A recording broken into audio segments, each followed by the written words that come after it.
Hello?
Cool. Hello, everyone.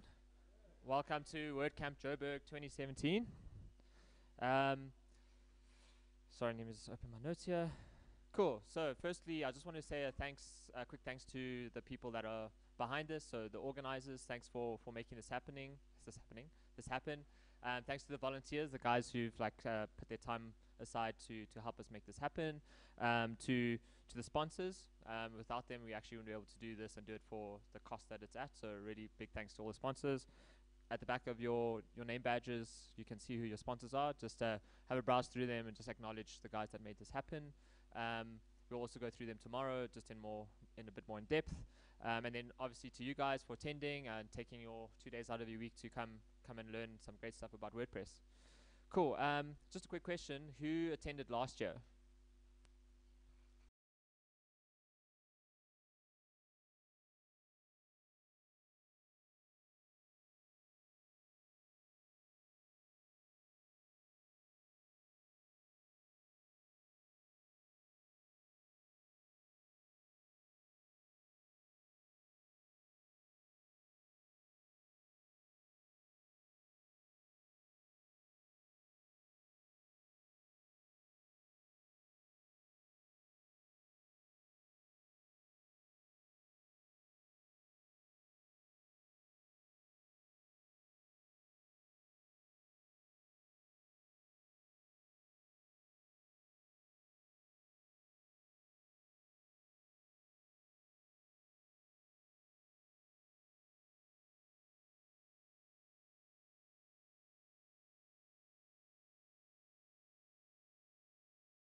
about 5 or 6 hours at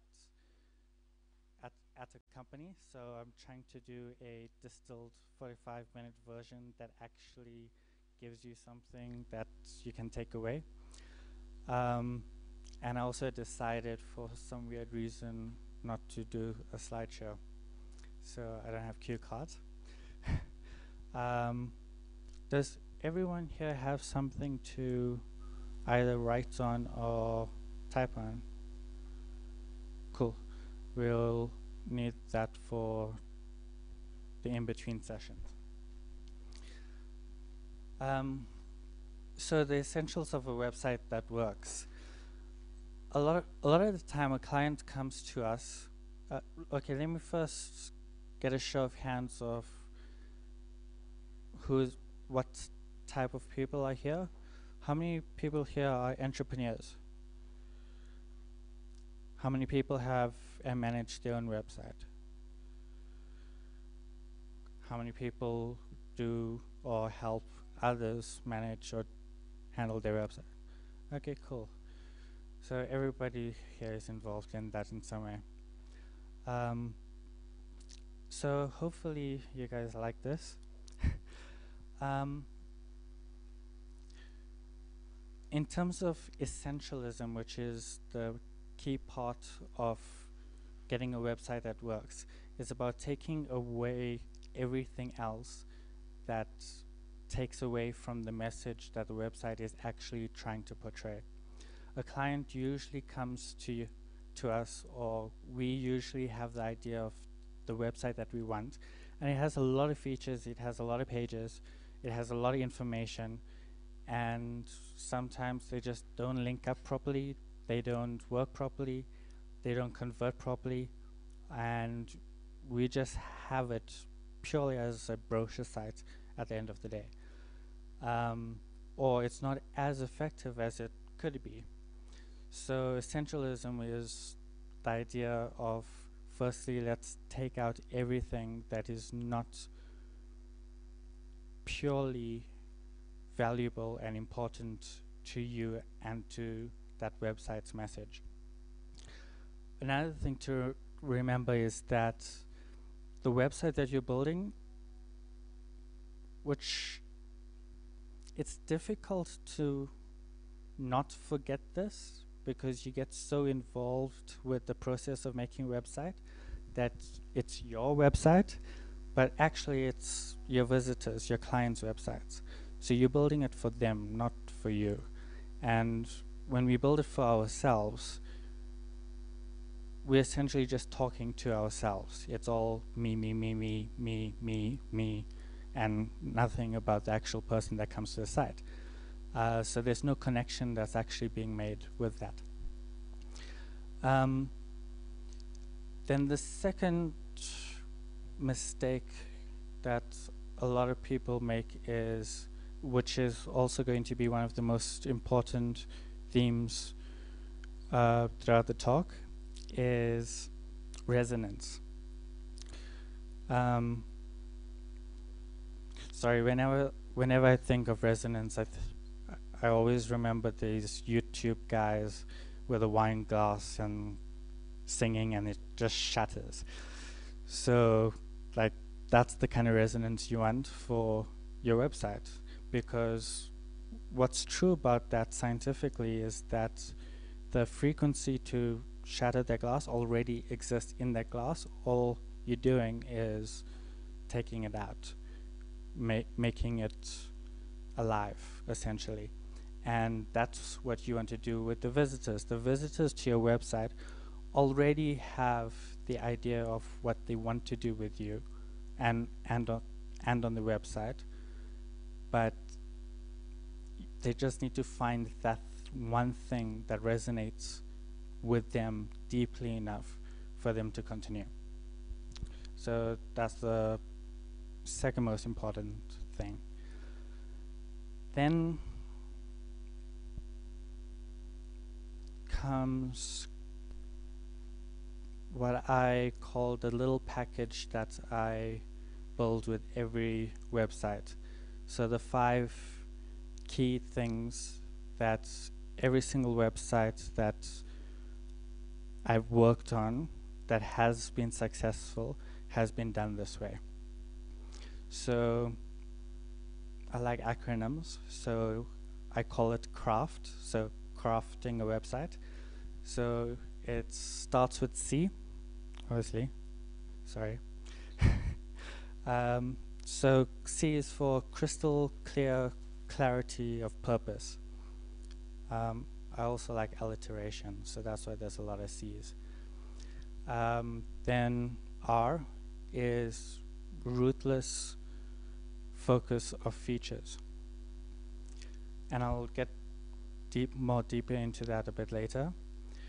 And then A is the action, a singular action. And then F is for the first time user, focusing on the first time user. And then T is for testing, your long-term testing plan.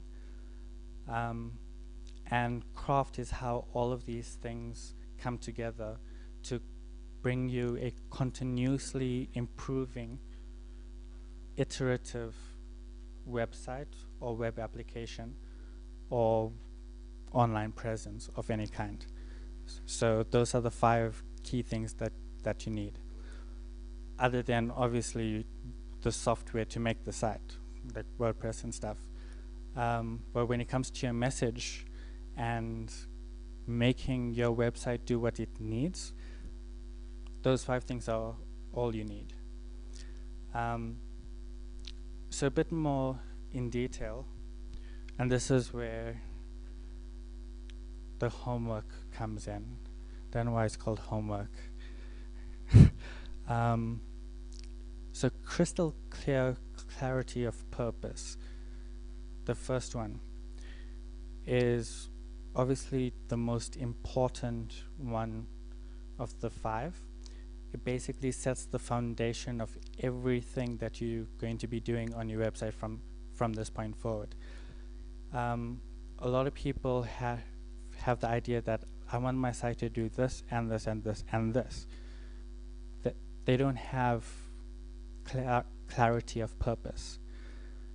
So trying to find what your website's clear clarity of purpose, if you can say it succinctly in one sentence, then you know that you have that.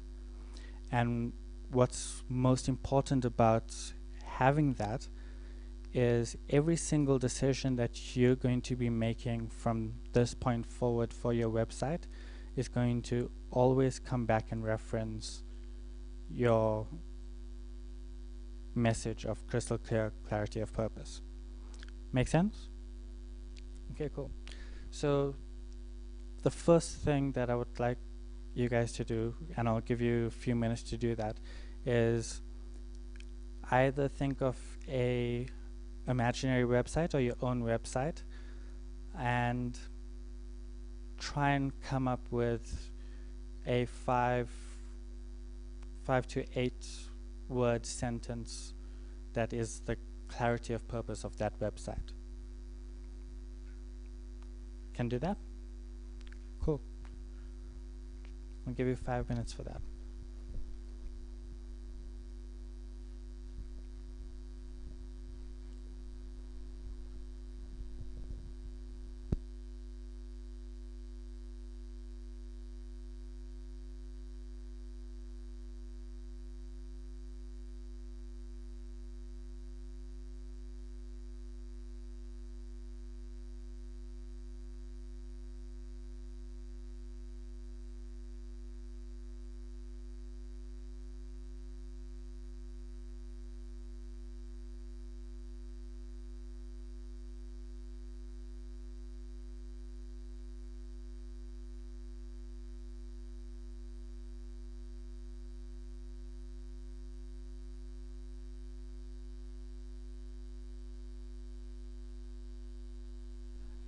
And if you don't mind, I would like to have a few of you volunteer to let me know what your crystal clear clarity of purpose is for your websites.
Quick hands up when you're done.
Is 2 or 3 more minutes okay?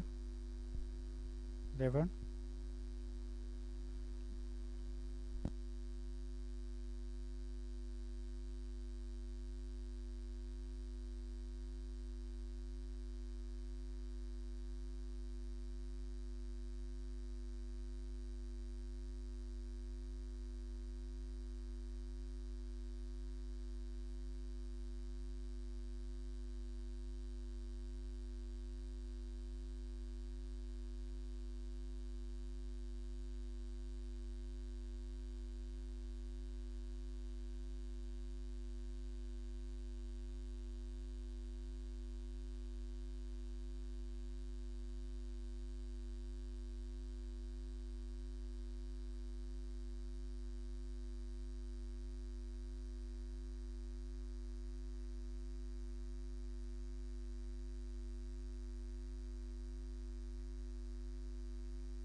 We just got the Wi-Fi password. So it's WordCamp JHB. The W, C, and JHB are in capitals. The others are small. It's very, very, very innovative. The Wi-Fi password. WordCamp JHB. With the W and the C and the JHB in capitals.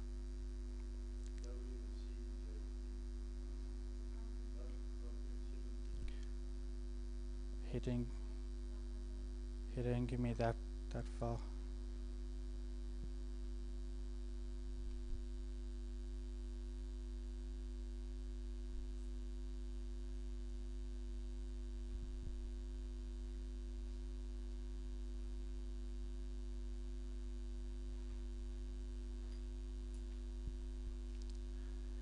Okay, cool. Is everybody ready to move on? Show of hands, yes. Sweet, awesome. Can I have possibly 3 volunteers who are okay with giving me their clarity of purpose sentence that they came up with? Please give me 3 people. 1, 2. Someone on this side? Awesome. I'll come up to you with the mics. Is that okay? Just explain what it's for. Okay. All right. Well, we run an e-commerce site called ePet Store for pet products. So our clarity or crystal clear clarity of purpose would be provide easy access to premium pet products and expert answers.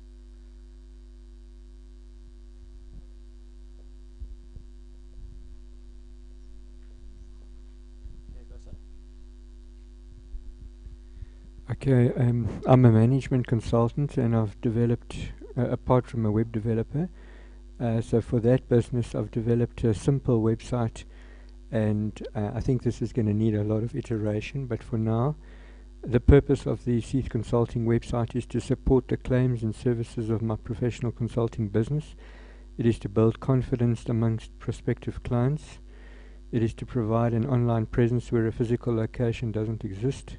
It is to provide a reference to a contemporary and interesting developing trend.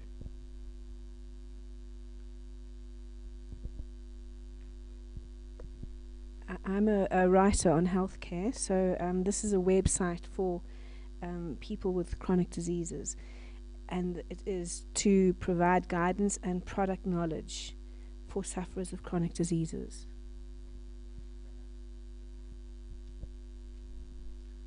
So one of the things about your purpose is that when a person lands on your site, the homepage for your homepage for the first time, you have about roughly 3 to 4 seconds before they leave. So in that time you need to resonate with them and get them to feel like they're in the right place. So your clarity of purpose is going to be something that you're going to constantly iterate and improve and try and make better over time. So that is one of the parts that actually takes most of the clients that I work with. That takes most of the time of our workshops, is to actually whittle down and find that little clarity of purpose. So for those of you that didn't finish or don't feel like you have the final one, it would be good homework to continue trying to figure that out. The key purpose of having this is to build that initial relationship with your customer. And our focus is not to convert a first-time user. The idea is, have you ever been on those sleazy websites where they've over-optimized and you can feel it? Like all the buttons are flashing, everything's pointing to this, everything's above the fold, and you just don't want to be there because you know that that's all they've pretty much done. And they have the special keyword that they're supposed to be searching for 20 times in a sentence. I don't know how they manage that.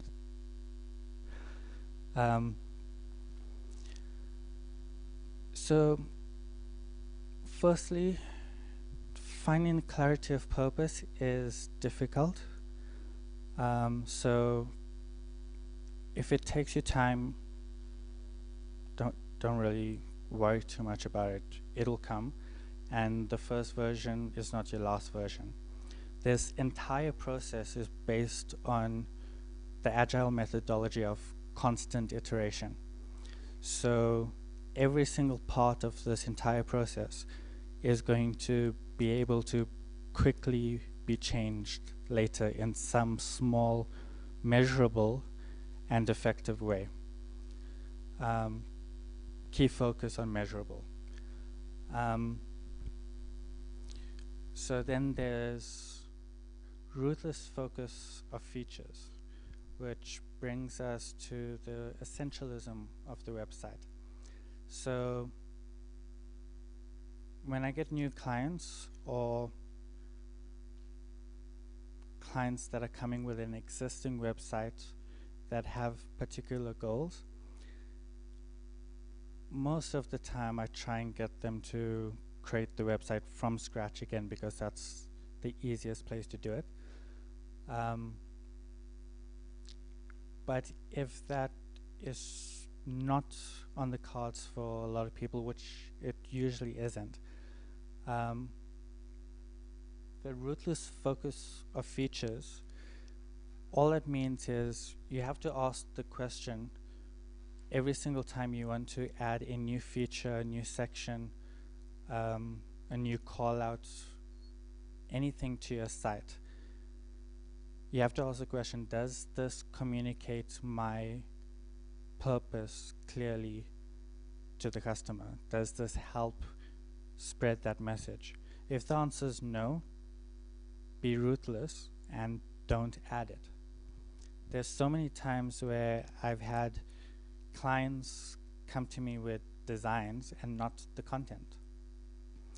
And that's really weird to experience, because at the end of the day, you realize that it's the content that makes the website what it is. Design happens around the content. So design happens later. And that's also iterative. So you first start with the words of a website. And the words of the website is the most important thing that you have for your site. So it's not the design. It's not having 3 columns or 3 blocks on your home page, or having a slider, or having any of those things. They actually don't matter at all. And also, please don't put sliders on your website. They firstly don't work, and they're also really annoying. An image, a set of images that just keeps scrolling. Yeah. I have slider blindness, so. So everyone gets the concept of ruthless focus of features. So if you have an existing website, you have to go page by page, asking yourself the questions, does this help communicate? Does this help build a relationship? Is this who I want my future client to know me as and to have me as? So that's removing all of the craft, all of the verbiage, all of the verbosity that's unnecessary from your site. And you might end up with a site that doesn't have that much content on it. That's not a bad thing.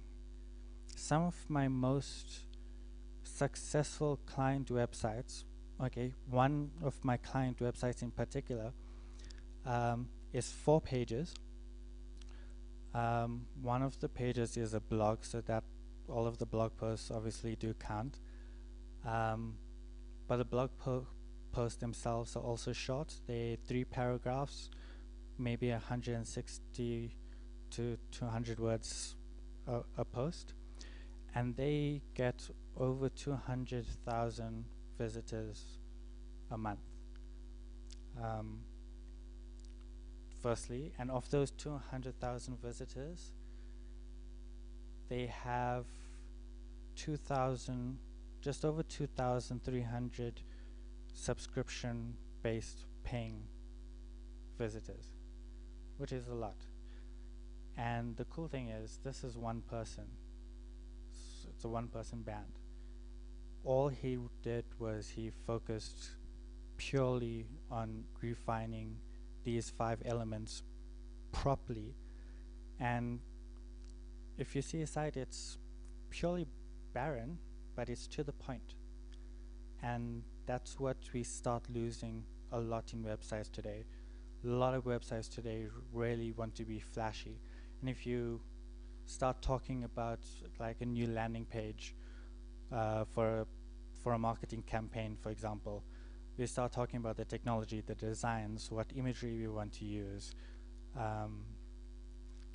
and all of the other stuff rather than the actual words of the website. Yes.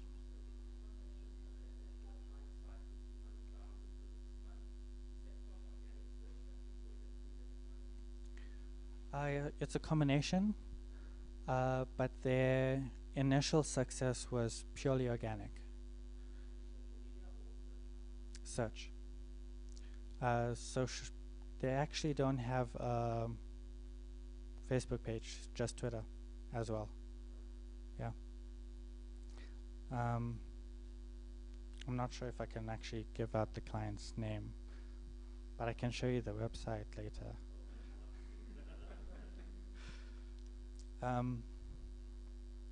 So everybody gets ruthless focus of features. This ruthless focus of features is probably the part that in the workshop that I do that lasts the 5 hours with companies, the marketing team especially hate me because I pretty much we pretty much work together in collaboration to destroy their website, which is fun at the end of the day. So the idea is the website needs to be crafted. So that's kind of why I tried to get it to be the CRAFT acronym. Welcome, Dane.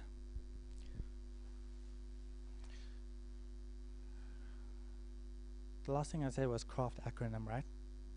Okay, cool. Sorry.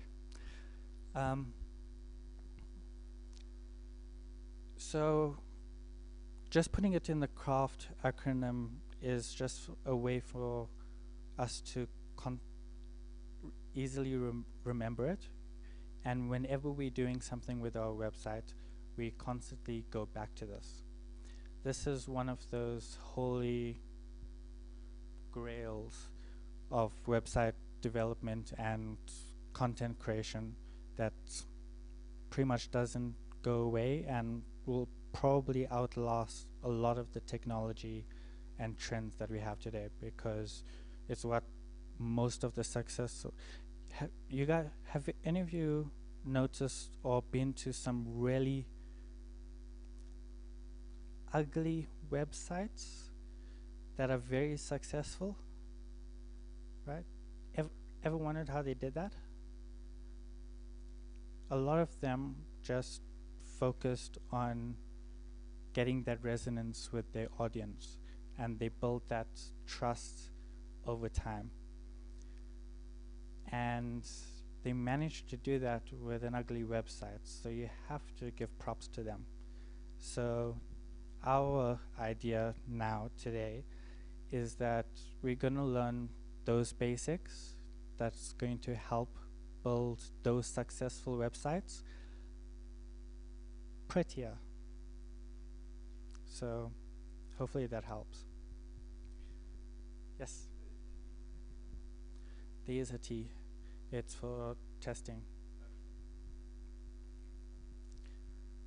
And specifically a long-term testing plan.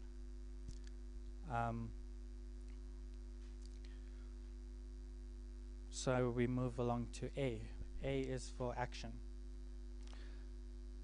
Once you build a relationship with the person that comes to your website, so they've probably been to one page, they've probably been to the second, you probably now have rapport with them, and they are constantly going, hey, me too, that's me.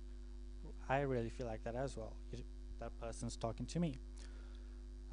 If you have that effect on somebody, then it's okay to ask for something.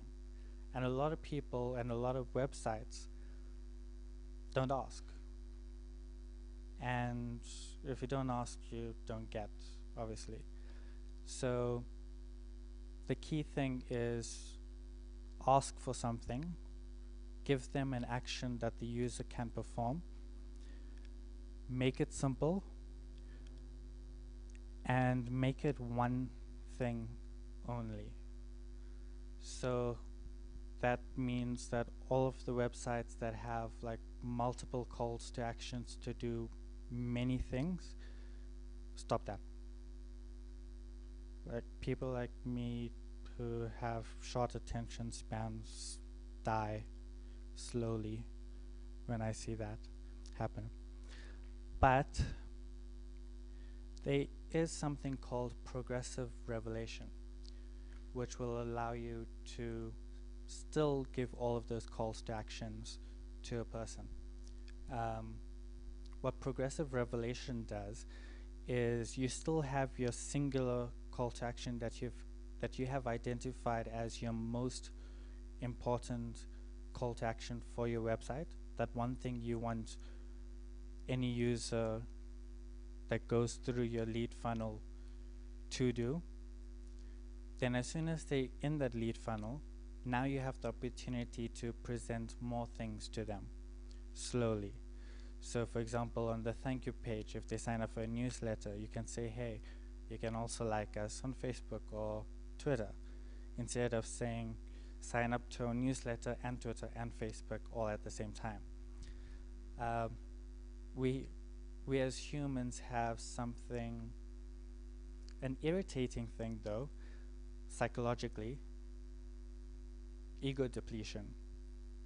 So making choices makes every choice we makes every other choice that we make during the day more difficult, harder, and also sometimes not as smart.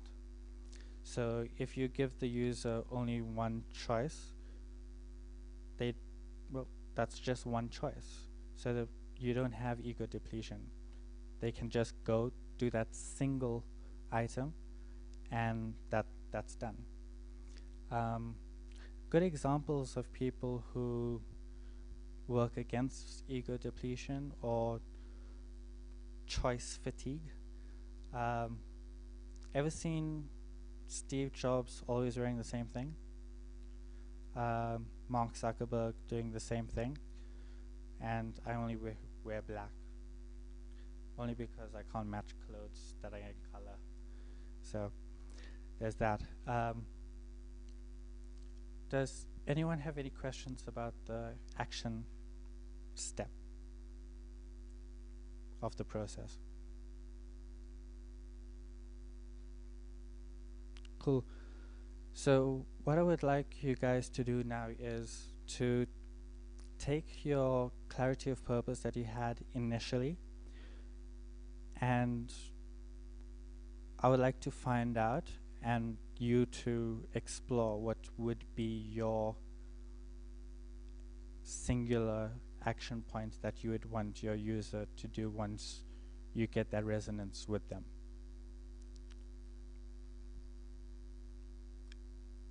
And while you're doing that,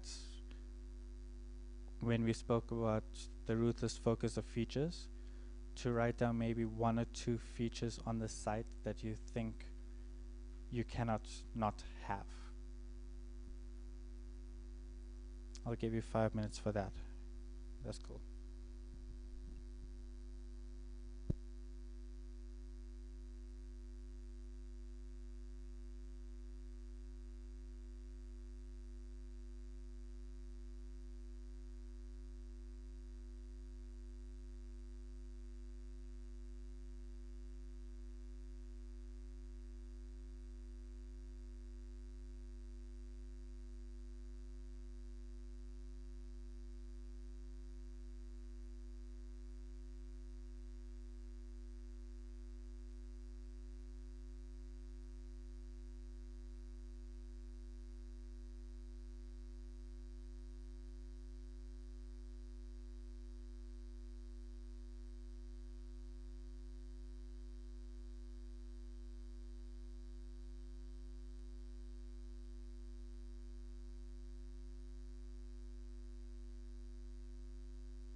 Is everyone almost there? Hands up if you're done. Got a few more to go.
Cool, is everyone ready for me to go to the F in craft?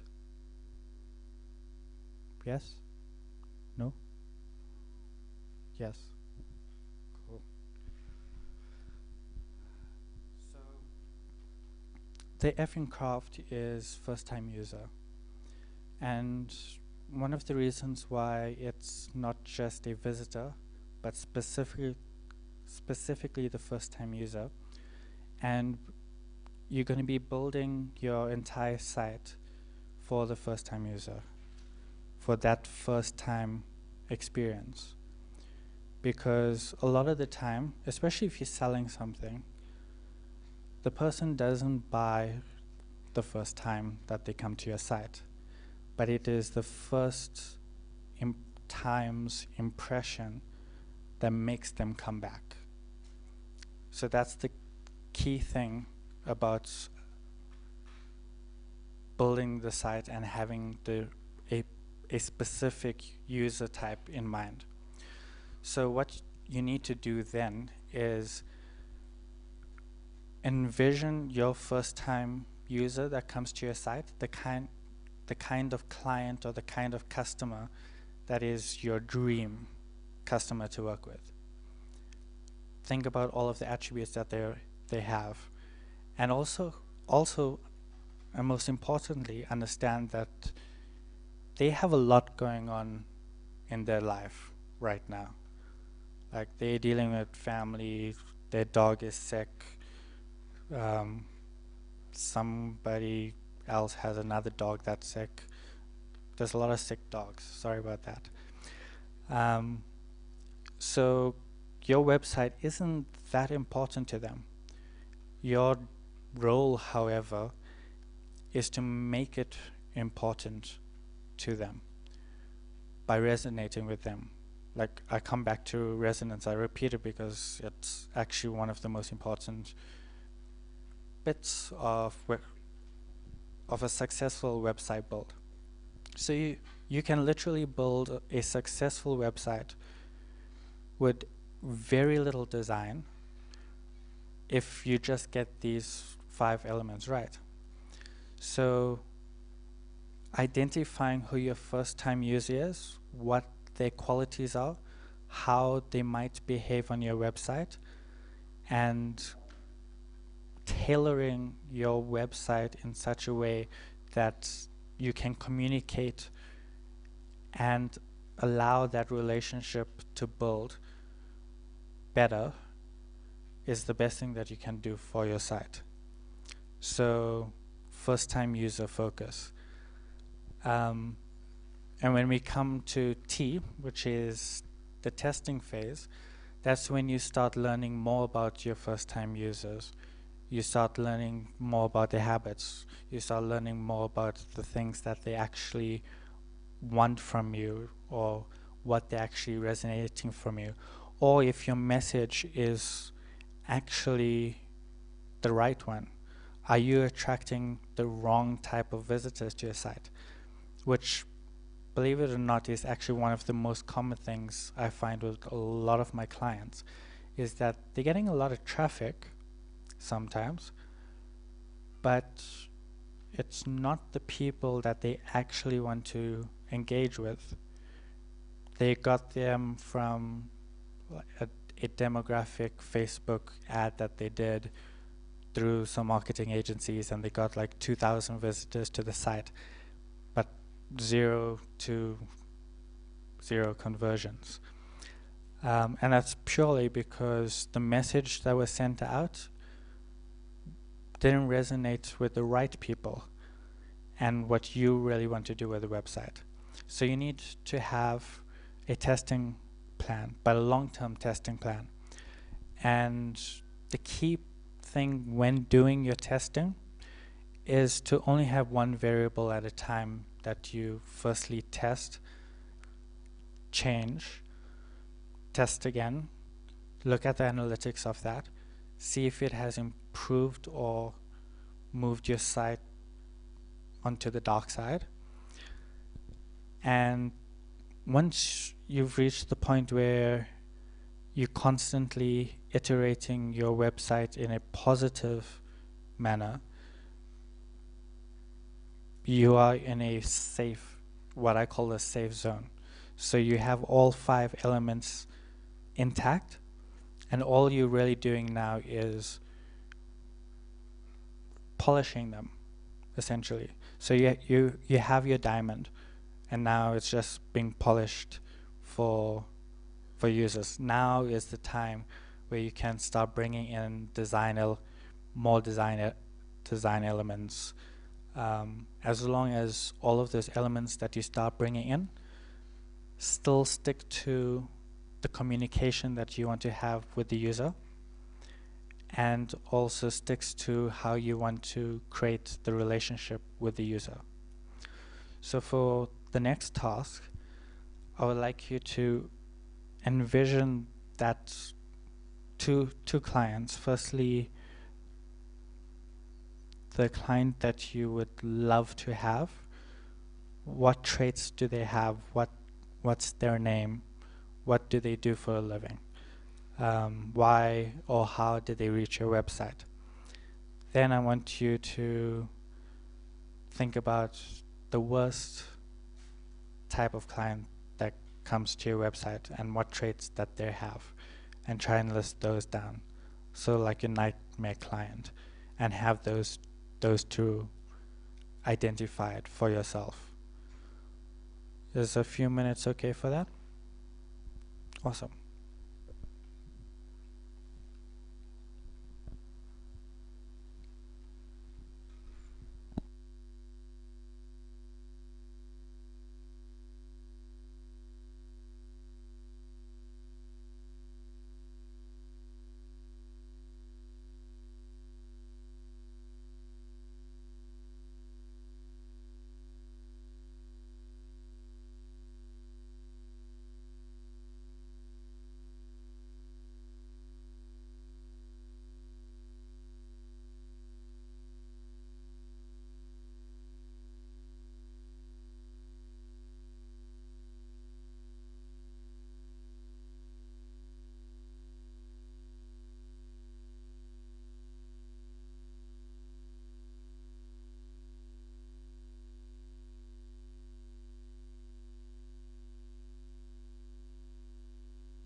One of the most important things to keep in mind when thinking about your perfect user is that your goal is to do one of three things. You either alleviate a pain that they are experiencing or an inconvenience, or you are giving them a convenience or something that they desire, or something that they want and not necessarily need. So those are the three main things that user is going to come to your site for. But the main thing is they either in pain or have a desire. Yes?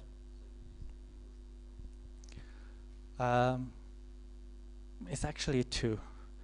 A user will come to your site for two main reasons. Well, a customer or a client is that they are looking to either alleviate a pain or fulfill a desire.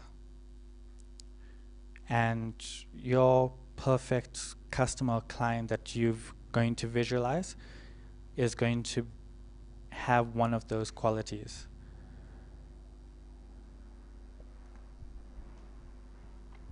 Also, sorry, as a little bonus,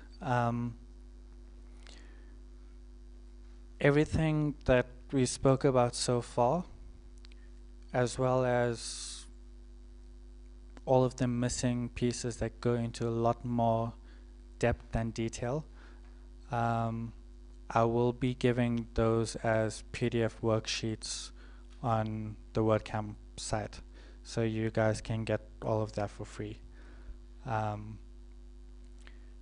which is a lot of work to go through and to figure out, but it's highly beneficial.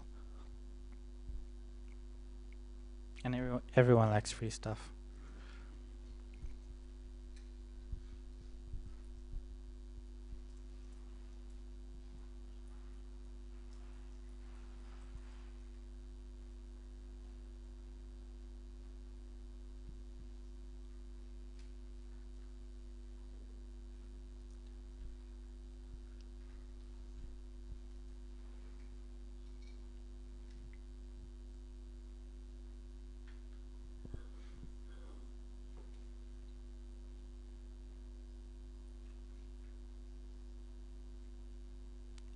Yep.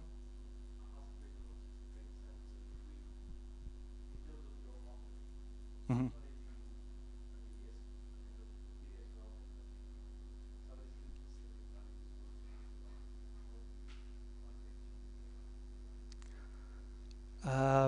My name's Leo Gopal. You can Google me.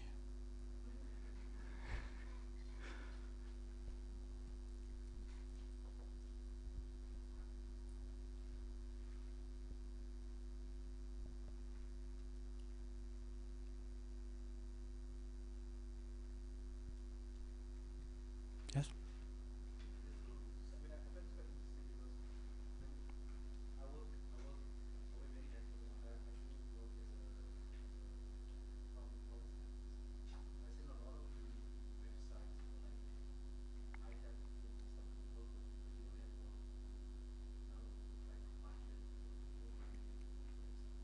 On my website. No, don't judge a developer by their own website.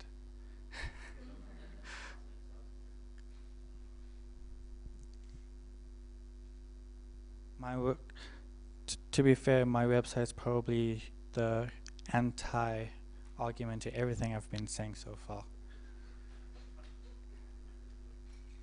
If you go there, I have more like essays and poetry than web stuff. Yeah. Can't decide which.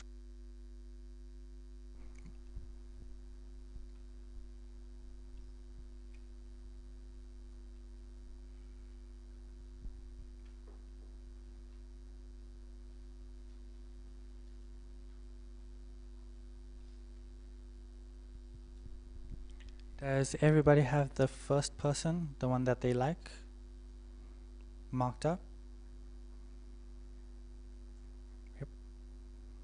Show of hands if you do. Cool. Would it be okay if I get at least 2 volunteers to tell me about who they are? What that person is like for them in their business? Who had their hands up? Cool.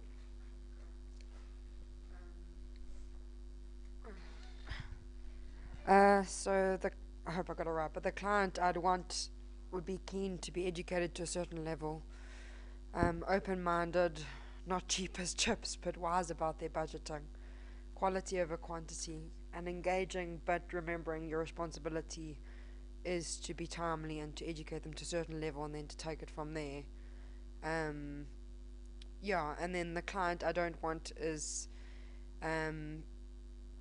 just get it done with no interaction, but understanding their time is limited and respecting that, and just cheap, because that's a nightmare.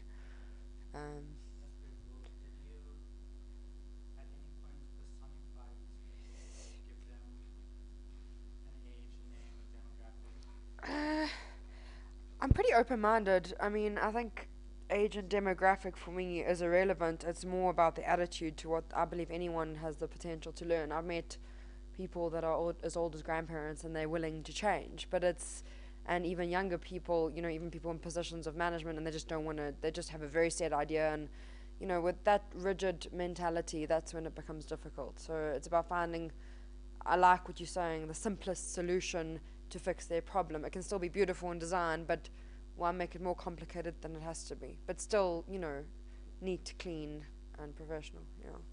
It's pretty much no problem. Volunteer 2? From this side? Anyone? Okay, so I work, my ideal client is a creative. So it's usually photographers, videographers. I like mostly working with male in the early 30s. As long as they're creative. And in my case, it's more about the values that they share. So they need to, the whole idea of working remotely, freedom, not being bound by certain times. They need to understand that. And then it's usually they're owners of a company of at least 5 people, so videographer, like a small videographing company and things like that.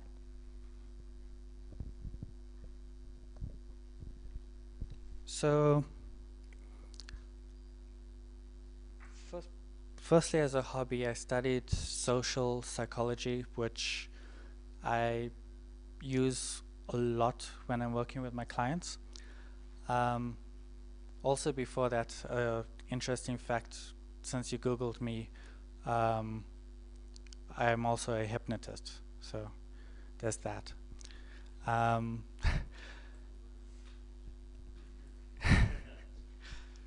So there's an interesting psychological thing that happens when a client, my client, so the person that's creating the website for themselves, personifies both individuals by giving them names, identities, even if the demographic is larger than that. But simply by personifying that, it drastically changes the language that you start using on your website. And the way that happens is that you start writing to this person as an individual rather than how we currently end up doing it, like this whole completely generic, I'm not actually talking to you, this is just some information about me. And we take away the me factor when we start talking about the you factor. And surprisingly, actually, a lot of the people that personify their person name the good one Jenny for some reason. I don't know why. Then there's the T in craft. So the testing plan that you should have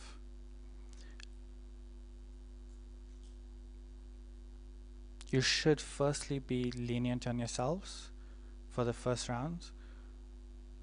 Your website is going to suck for a little while.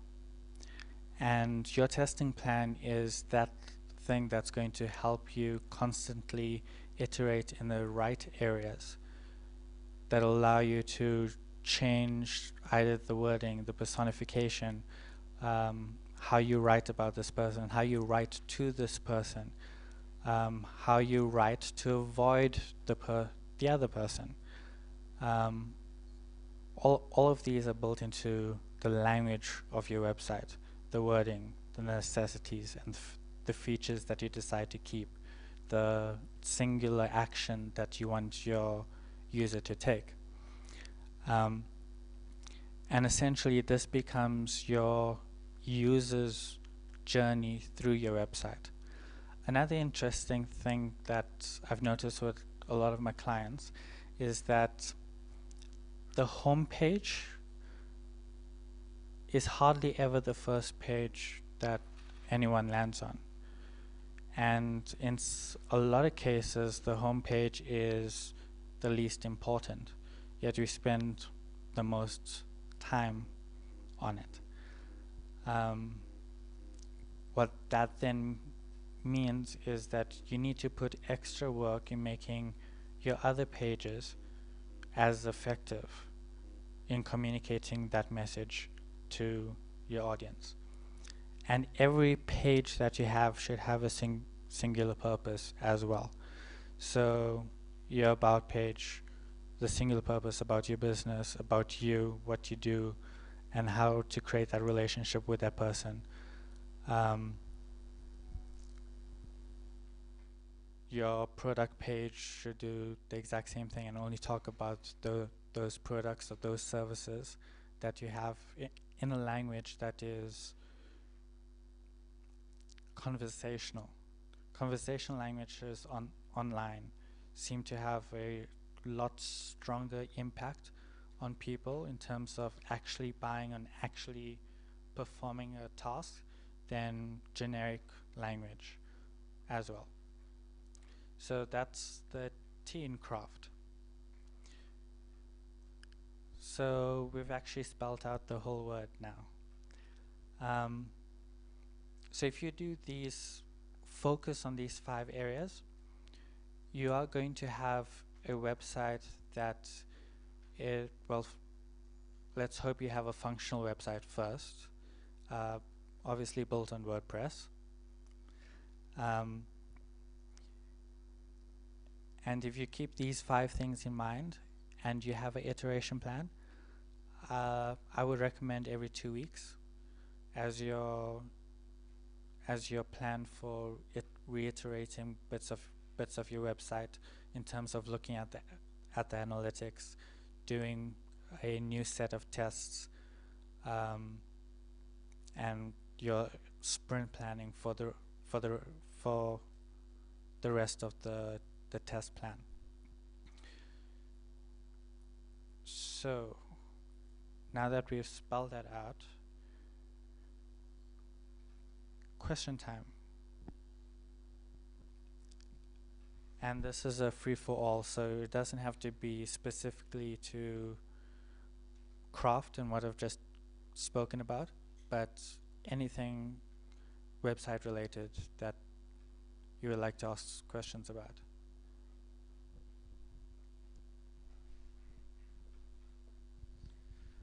When you talk about landing pages, some say you should remove all navigation on that landing page to prevent people from being distracted and go to somewhere else on your site. But I'm not sure that that's a correct view. Have you got an opinion about that?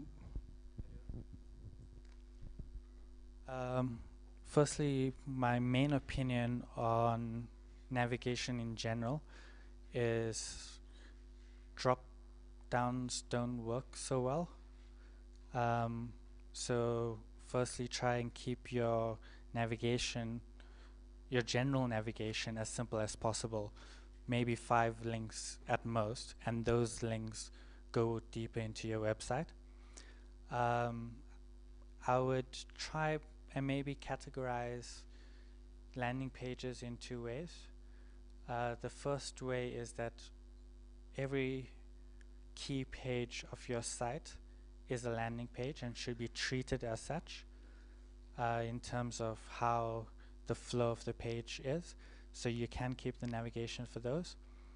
The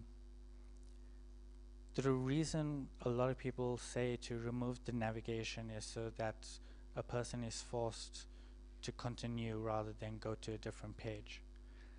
I would just recommend maybe moving the navigation to the bottom of the page, or just having the main logo and having that clickable, just so that the user still has the ability to experience the rest of the site without being stuck on that page. I feel it's slightly unethical, like having a user stuck on the landing page and not being able to go anywhere else. I've actually got a point. Sorry. In the case of a landing page, it completely depends on what your objective is with the landing page. Yep. Obviously, if it's a landing page where you have a free download that somebody can get in exchange for an email address that you want to use later for marketing purposes or whatever, then the main objective of the page is not SEO rankings, it's not information, it's purely to get that person's email address. So deviating from that objective defeats the point of having that landing page in the first place. If it's an informational page where you're not giving the person anything other than information, then there's no problem with having navigation pointing away from that, because once they've gathered that information, they might want to get some more information from somewhere else on your page. If you're running Facebook ads, for instance, or Google ads, in that case, if you're going for the sale, which barely works, if you're going to run an ad directly to trying to get a sale, that almost never works. So if you're running a Facebook ad or a Google ad to a landing page, which you should be, because running a Google ad to a home page is a waste of money, the main objective there would be for the person to do whatever your intent is from that ad. So I don't know if that helps you. That's actually beautifully put. Thank you. In addition to that, with the craft method, every page is technically treated as a landing page, because all a landing page is a page that has a singular focus, and all of your pages should then have a singular focus when you're doing this, as well as your entire website. I've seen websites that try and do 2 or 3 different things that are sometimes not even related. It just doesn't work. All you end up having is an online functional brochure site that someone could possibly buy on but never will. Other questions? I've been using Google Forms along with Google Spreadsheet, in which I have formulated Google Spreadsheet, which I want to translate to Google Forms to give a user an answer, a quick answer to what he or she wants on my site. But then I don't have the functionality, and I don't know plugins to use in a WordPress site, so I can translate those into one functional form.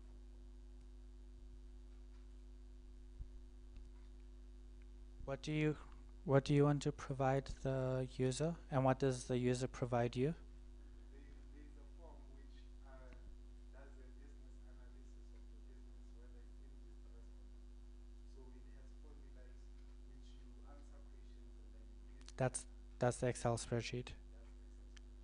So I want that to function in a website, in a form way, not in an Excel way. Maybe with graphics and with implementations of it. So it is on a website, embedded on a website, rather than being there, and then the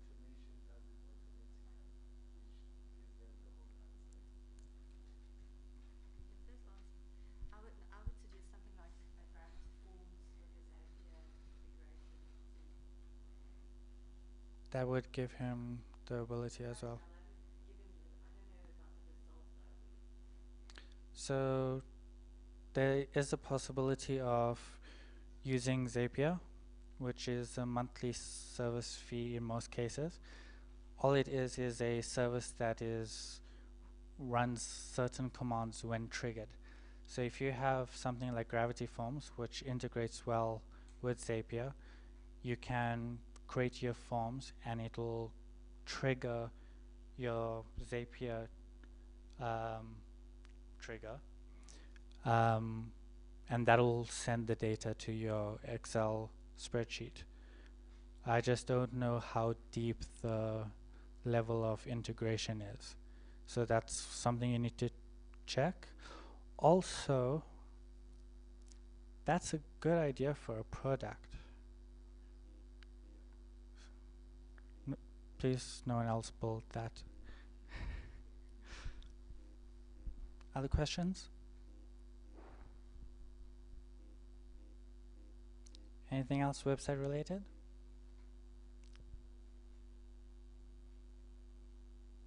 Yes?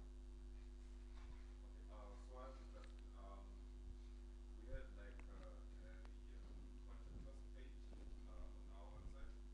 So like a contact form Mm-hmm. there. And like for the longest time we had like zero people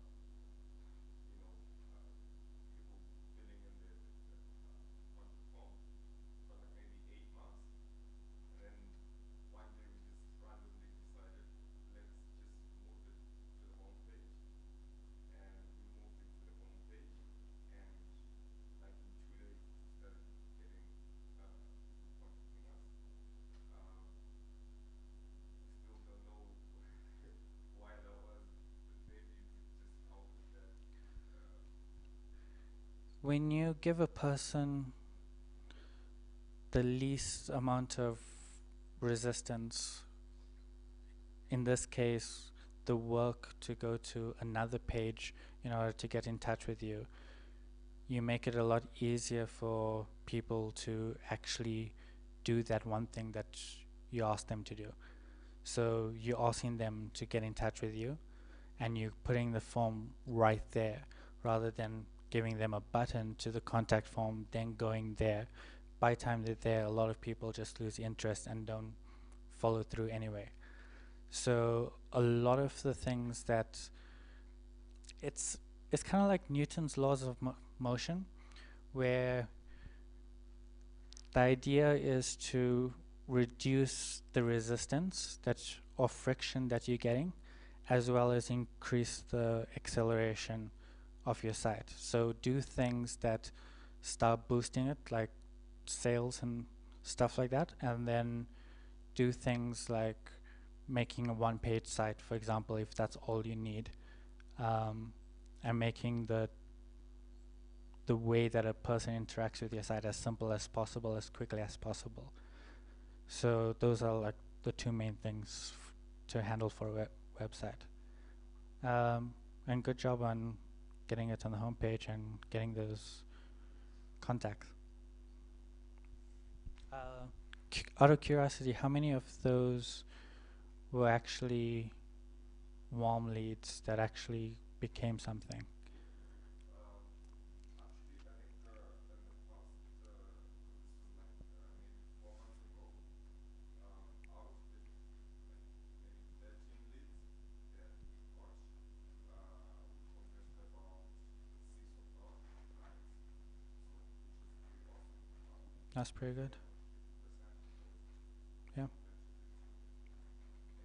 converted into Yeah, I've also found, speaking of that, I've also found that some of the websites that perform the best are actually nowadays one-page websites or one-page web apps, for example. So sometimes it's completely unnecessary to have all of these multiple pages when if your message is clear and succinct enough, you just need one page, and then that one page has that one action. So everything can happen in a singular place. as well. Yep. Sorry, just a question. When you refer to one page, you're obviously talking about it scrolling down and down and down. Yep. For how far? Obviously for as much content as you've got. When you break down your clarity of purpose, you will get the idea of the content that you actually want on your website. And when you rule this about the features that you add to your site, it's going to be quite short actually. So you're just going to get like maybe 4 or 5 blocks on your site, and the last or second last block is going to be your contact form or the subscribe form or something like that. So it won't go on forever if you use the craft method. Otherwise, sure.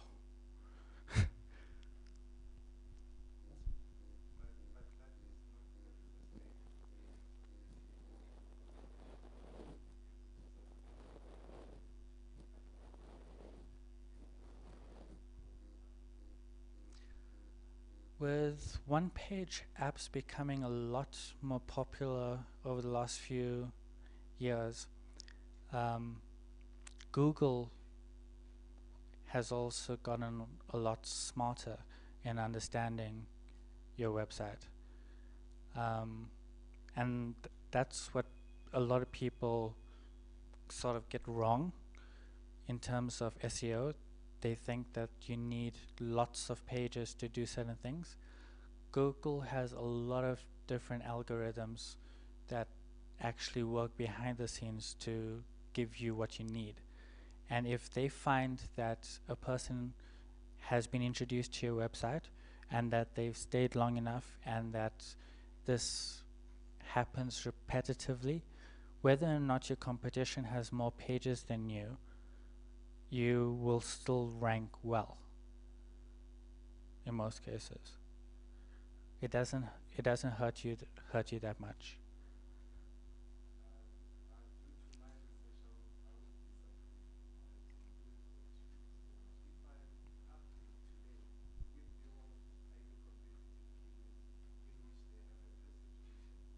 Mhm.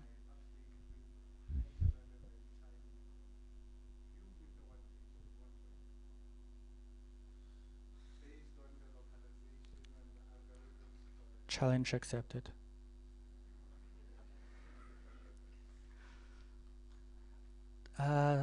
Thank you, everybody.